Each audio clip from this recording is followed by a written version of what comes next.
So you want to be a professional psychic, huh? Well, let's do this.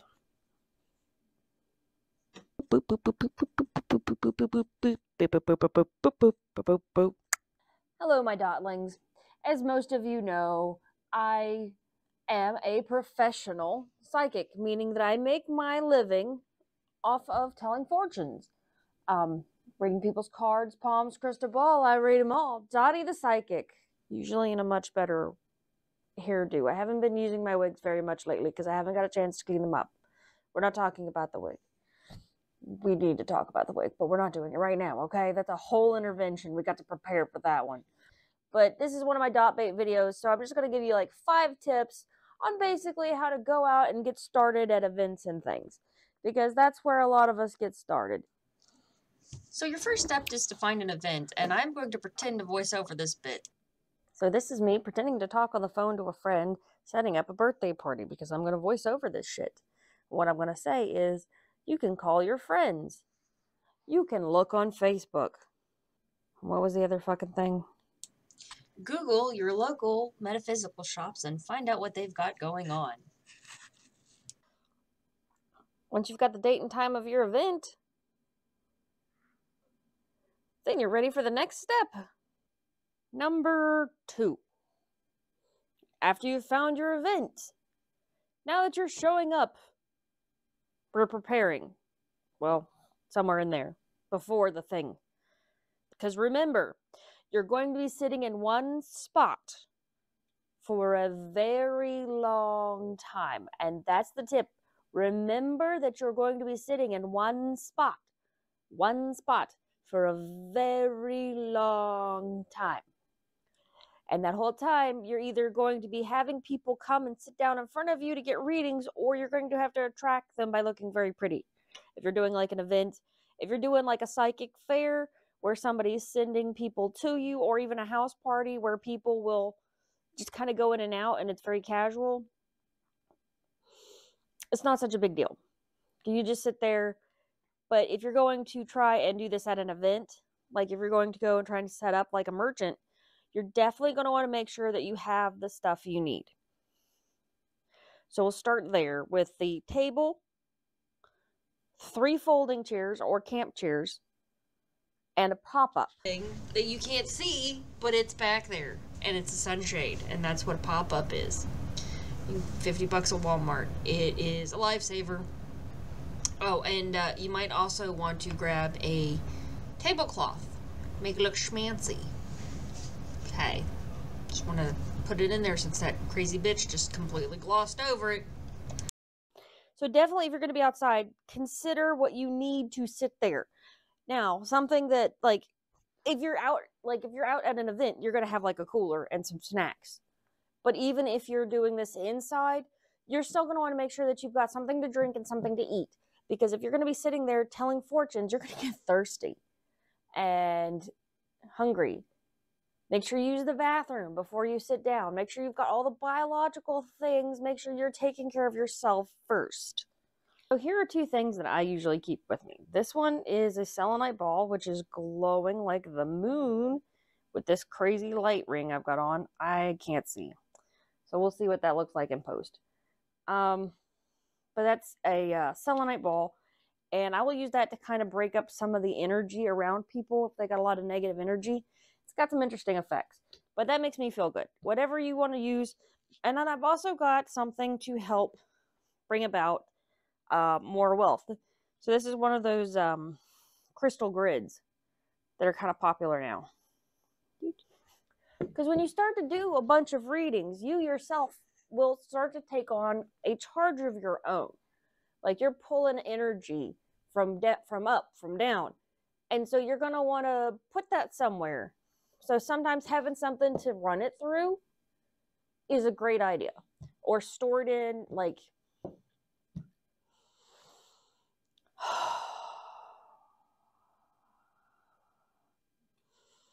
Step number 3 is to take a second to stabilize.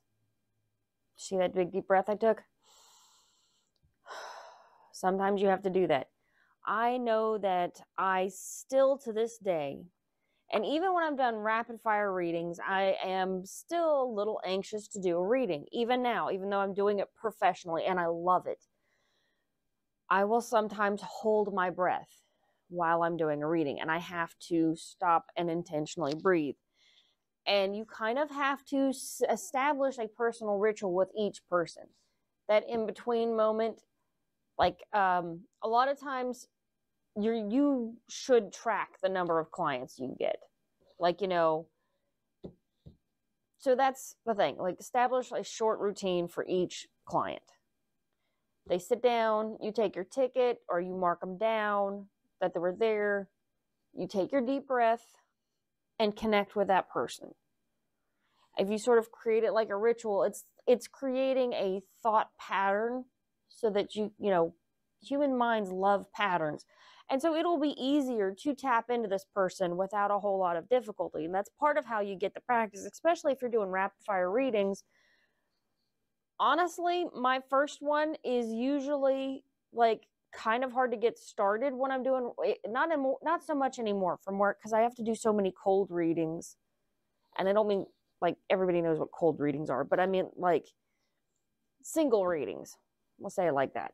Like, I get a call when I get a call, so I may be doing anything else and just have to flip over to that. So I've established that, but that's pro level. This is not my first rodeo. I'm gonna talk about it anyway. Once you're established, then you can worry about being able to read at a drop of a hat. But especially when you're just getting started, you're not entirely expected to, but you are expected to read in like timed increments, 15 minutes. Essentially, you are selling your time. So in that 15 minutes, start it up. Your routine will probably take less than a minute. Hi, how are you? I am. Mark them down. Mark them down. Introduce yourself, and usually that'll be what you need to get connected. And then you can just start rolling. Just make sure you breathe. Take off your shoes. This sounds silly, but I'm telling you what. It's a good way to keep grounded. That way you're not using your energy. You're using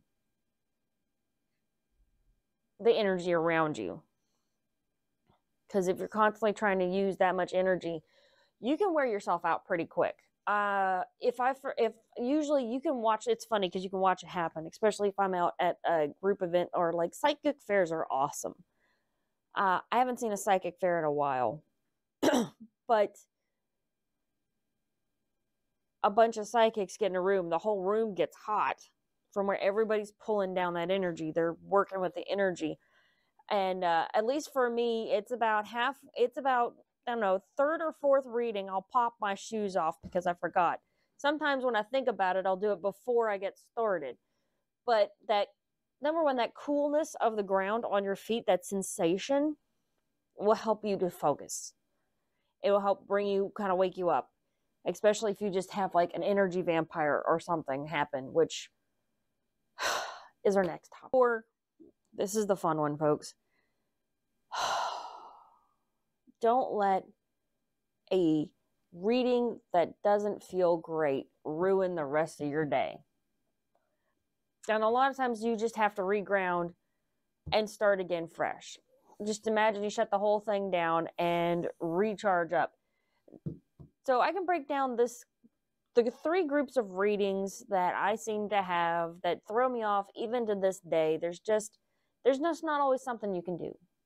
It's not necessarily that you're a bad reader or that you did something wrong, and you will develop your own skills, your own style, but you're still going to run across these 3 people.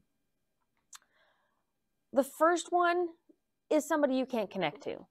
If you're having trouble, like if you feel like there's a static there and you lay out the cards and they don't make any sense, a lot of times that just means that you need to open the floor for them to talk. Usually readings are done in 15-minute increments, and they've already paid for that time. If they've already paid for that time, you can let them talk. Just let them talk. There's no skin off your nose. Like, you're already getting paid. You don't have to use any form of divination if they're willing to open their mouth and let out their whole story. And sometimes that's literally what people need. They just need someone to talk to.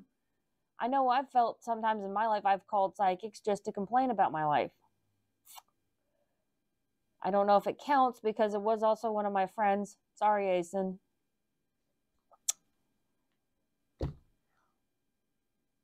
But I have called psychics just to complain. It's fine. It's really fine just to sit there and listen to their troubles. It may be a little difficult, and sometimes there's times when people start talking and I can just feel the cheese sliding slowly off my cracker as the boredom sinks into my very soul. But then you take a deep breath and you recenter and you let them finish. It's been times, man. You know, because you're still getting paid for your time. Just remember that. They may be doing all the talking, but you're still getting paid for your time. So just let them talk. The second type of person that gives a bad read is somebody that you can't help. There's somebody whose problems are beyond your scope of practice. We're not licensed to be psychics. You know, there may be special trainings out there, but it is a talent. It's not something that can be regulated. It never should be regulated. There's no... Never, you know, some people are not okay. They're just not okay. And they need a level of care that you're not able to provide. And that doesn't make you a bad person. But it can be scary. It can be scary if somebody's, you know, coming up with a possession story. It may be a matter of finding a friend, helping them get in touch with somebody who could help. Or it may be that they're homeless and they've spent their last $20 on you to try and figure out what to do next. And that is honestly heartbreaking. That is also partially why I have a resource page on my website. If you go on my website, there's a whole list under resources. You can click resources and it'll give you like disaster hotlines, crisis hotlines. It's not a bad idea to have a list like that. But also you can call 211 and that will get you to United Way and they can start from there. So if you get a situation where somebody is having real life problems that you can't help them with, then there's an outlet.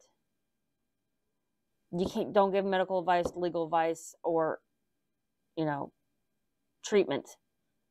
That's always a bad idea, but you can point them in the right direction. And, you know, there's nothing wrong with giving them back their money either.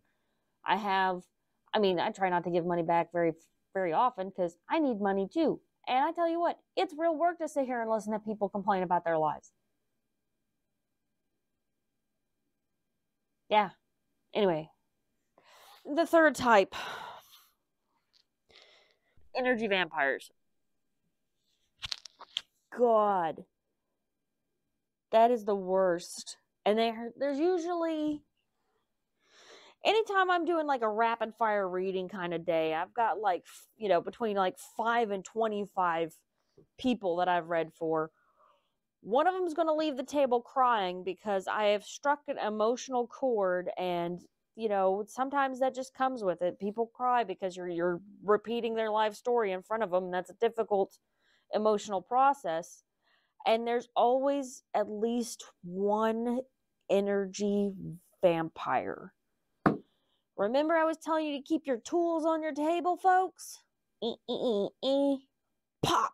No, don't hit people. Don't. Dottie the psychic said not to hit people. Anyway, but no, keeping a good piece of selenite helps out because it absorbs negative energy. But when you're tapped in with somebody, they can start to kind of drain you and you can't always tell you're going to have an energy vampire until you start reading. Nothing ever pleases them. They're always like, oh, that's not right. No, that's not right. It's almost like somebody you can't tap into with, except that they don't really want to tell you their problems. If you say, well, is there something you'd like to talk about? There's like, oh, well, you're the psychic. You know, they've got a crappy answer for everything. And you can literally feel the energy being sucked out of you. If you get a situation like that,